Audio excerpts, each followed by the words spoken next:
I am really amazed at this place, that the fact that somebody dedicated their lives and continues to collect things in Yiddish, and that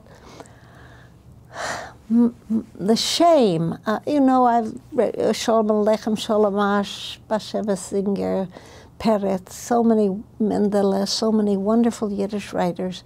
How will it get out to the young people who are missing this period, this language, this warmth, this understanding of their roots?